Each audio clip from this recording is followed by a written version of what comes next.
Jambo, mimi ni Nityanandan, mshauri wa daktari wa mapafu katika Green State Apollo. Leo nitazungumza kuhusu COVID. Kwa hivyo COVID ni nini? Ni ugonjwa sugu wa kuzuia mapafu. Ina vipengele viwili, bronchitis ya muda mrefu na nyingine ni emphysema.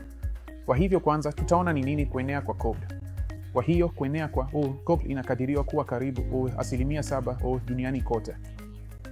Sasa wagonjwa hujitokeza vipi wakiwa na COVID? Kwa kawaida wagonjwa wa COVID huja na kikohozi cha muda mrefu na uzalishaji mdogo wa makohozi. Kadri ugonjwa unavyoendelea, wagonjwa huanza kupata upungufu wa pumzi. Katika hali kali, wagonjwa huja na uvimbe wa miguu na pia kushindwa kupumua. Kwa hivyo ni nini sababu za COVID? Sababu ya kawaida ni sigara, wote hai na vile vile sigara passive.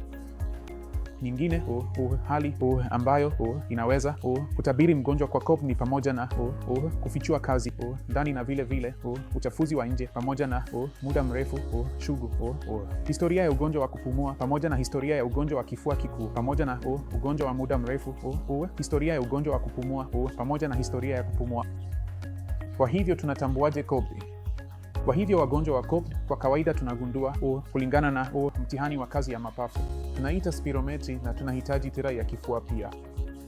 Katika hali zilizochaguliwa tunashauri kifua cha hati ikiwa tutahitaji kutafuta uchunguzi wa saratani ya mapafu. Kwa hiyo tunawachukuliaje? Kwa hiyo kimsingi matibabu huanza na inhalers. Hivyo hii inhaler, dozi na mara ya kutumia inategemea na ukali wa COVID.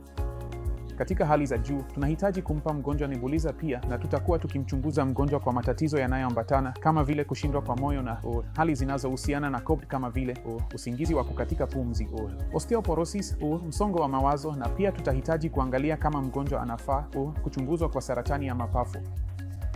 Katika hali nyingi za juu kabisa, tutakuwa tukifanya ushauri na mgonjwa kuhusu umuhimu wa upandikizaji pia.